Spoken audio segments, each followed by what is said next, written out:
आप सभी का स्वागत है अंकुश डिजिटल क्लासेस में। आप लोग कैसे हैं? मुझे उम्मीद है कि आप लोग बहुत अच्छे होंगे और पढ़ाई भी बहुत अच्छे तरीके से किए होंगे। हिंदी व्याकरण ये 2 क्लास समाप्त हुए हैं, वो दोनों के भी वीडियो अच्छे तरीके से देखकर और उसे याद कर लिए होंगे। आज जो है आज इंग्लिश ग्रामर पढ़ने वाले हैं। इंग्लिश ग्रामर में जैसे शुरू से यानी 0 लेवल से आपको पढ़ाया जाएगा। शुरुआत से देखिए, हर ऑफलाइन कोचिंग में होता क्या है कि टोटल विषय बहुत अच्छे तरीके से चला जाता है, लेकिन हिंदी ग्रामर और इंग्लिश ग्रामर हमारा जो है वह पीछे रह जाता है, जिसके कारण मैट्रिक और इंटर की परीक्षा में यह 80% हिंदी ग्रामर और इंग्लिश ग्रामर से प्रश्न पूछा जाता है, जिसके कारण बच्चे कुछ इंग्लिश ग्रामर और हिंदी व्याकरण में गड़बड़ा जाते हैं। इसीलिए मैं अपने आप पर विश्वास करता हूं कि आप लोगों को इस तरह पढ़ाऊंगा कि आपका एक भी प्रश्न छूटे नहीं।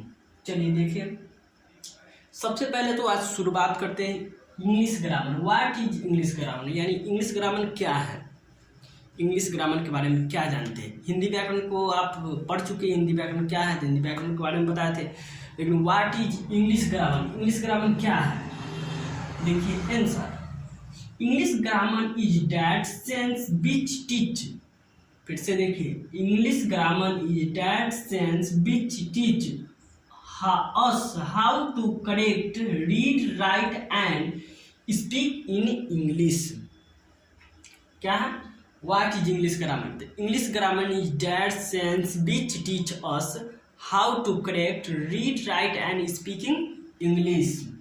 यानी कि इंग्लिश ग्रामर उस शास्त्र को कहते हैं जो हमें शुद्ध लिखना, पढ़ना और बोलना सिखलाता है। टीच यानी सिखलाना, स्पीक यानी बोलना, राइट यानी लिखना, रीड यानी पढ़ना, यानी शुद्ध करेक्ट शुद्ध पढ़ना, लिखना और बोलना सिखलाता है। हिंदी व्याकरण भी और इंग्लिश ग्रामर भी।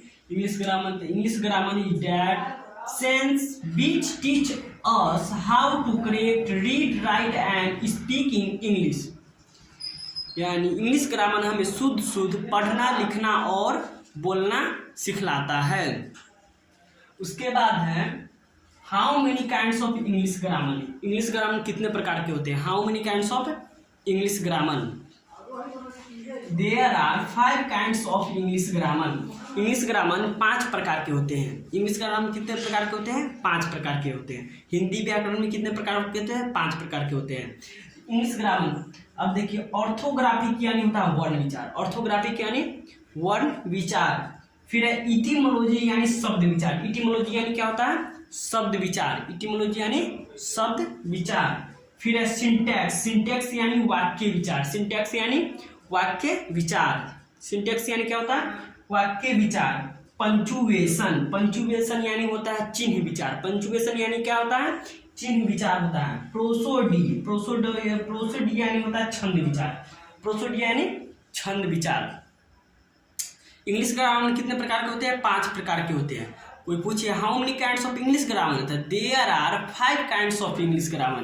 There are 5 kinds of English grammar. Orthographic वर्ण विचार, इटिमोलॉजी शब्द विचार, सिंटैक्स वाक्य विचार, पंचुएशन चिन्ह विचार और प्रोसोडी छंद विचार। ठीक है, फिर से देख लीजिए, what is English grammar. What is English grammar? English grammar क्या है? English grammar is that sense which teach, यानी English grammar is that sense which teach us how to correct, read, write and speak in English. यानी कि English grammar उस शास्त्र को कहते हैं जो हमें शुद्ध पढ़ना, लिखना और बोलना सिखलाता है। ठीक है, how many kinds of English grammar? There are 5 kinds of English grammar. How many kinds of English grammar? There are 5 kinds of English grammar. कौन कौन है? तो ऑर्थोग्राफी वर्ण विचार, इटिमोलॉजी शब्द विचार, सिंटैक्स वाक्य विचार, पंचुएशन चिन्ह विचार, प्रोसोडी छंद विचार। ठीक है, इसके बाद इन सभी का परिभाषा देख रहे हैं। सबसे पहले ऑर्थोग्राफी क्या है? ऑर्थोग्राफिक, चलिए देखते हैं ऑर्थोग्राफी।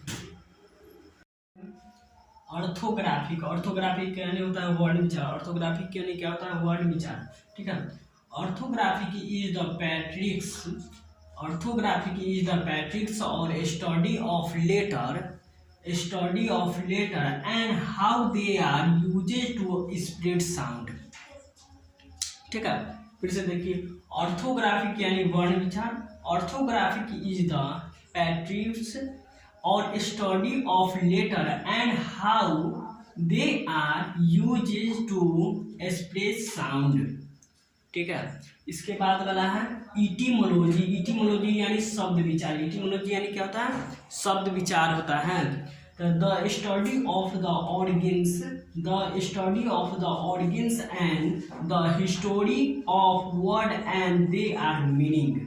ठीक है, फिर से देख लीजिए, इटिमोलॉजी यानी शब्द विचार, इटिमोलॉजी यानी क्या होता है, शब्द विचार होता है। ठीक है, the study of the organs, the study of the organs, the study of the organs and the history of word and there meaning.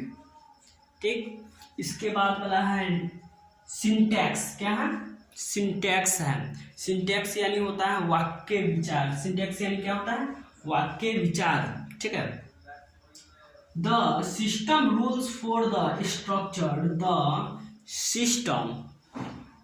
System rules for the structure of sentence in a language. ठीक है, फिर से देख लीजिए, syntax यानी वाक्य विचार, syntax यानी क्या होता है, वाक्य विचार होता है। The systems rule for the structure, the systems rule for the structures of sentence in a language. First वाला फिर से, ऑर्थोग्राफिक यानी वर्ण विचार, ऑर्थोग्राफिक यानी क्या होगा, वर्ण विचार। The orthographic is the practice, orthographic is the practice और study of letter and how they are used to express sound. उसके बाद 2 नंबर है इटिमोलॉजी यानी शब्द विचार, इटिमोलॉजी यानी शब्द विचार। The study of the organs, the study of the organs and the history of word and there meaning, the history of word and there meaning. फिर है सिंटैक्स यानी वाक्य विचार, the systems rule for the structure, the systems rule for the structure of sentence in a language, of sentence in a language. चलिए, अब 2 और question बचे हुए हैं, वो 2 को देख लेते हैं, इसके बाद वाला क्वेश्चन। चलिए, पहला क्या है, ऑर्थोग्राफिक हो गया, इटिमोलॉजी हो गया, सिंटैक्स भी हो गया, 3 को हो गया। अच्छे तरीके से इसे याद कर लीजिएगा, रट लीजिएगा। अगला क्वेश्चन देख रहे हैं, अगला क्वेश्चन है प्रोसोडी। क्या है अगला क्वेश्चन, प्रोसोडी यानी छंद विचार है। क्या है, प्रोसोडी यानी छंद विचार। द पैटर्न्स ऑफ टाइम्थ and sound uses in poetry. ठीक है, प्रोसोडी छंद विचार, the pattern of rhythm and sound uses in poetry. ठीक है, अब दूसरा क्वेश्चन देखिए, पंचुएशन। क्या है दूसरा, पंचुएशन। पंचुएशन यानी होता है चिन्ह विचार, पंचुएशन यानी क्या होता है, चिन्ह विचार होता है। The marks uses for dividing writing into sentence and phrase, sentence and phrase. फिर से पंचुएशन यानी होता है चिन्ह विचार, पंचुएशन यानी क्या होता है, चिन्ह विचार होता है। पंचुएशन यानी क्या होता है, चिन्ह विचार। तो the marks UZ for dividing writing into sentence and phrase. ठीक है, इस वीडियो में आप देखे हैं what is English grammar, how many kinds of English grammar, English grammar कितने प्रकार होते हैं, और उसके बाद उन 5 के फिर परिभाषा यानी डिफिनीशन देखे हैं। इसके बाद आप कल की क्लास में अब आगे बताएंगे। इसे लेके ठीक अच्छे तरीके से इसे फेयर की कॉपी में लिख कर और याद कर लीजिएगा, तब अगला क्लास करने में आपको कोई कठिनाई नहीं होगी। ठीक है, जाते जाते कमेंट में लिख कर बताइए कि आज का क्लास कैसा लगा, और चैनल को सब्सक्राइब, लाइक, शेयर जरूर करें। धन्यवाद।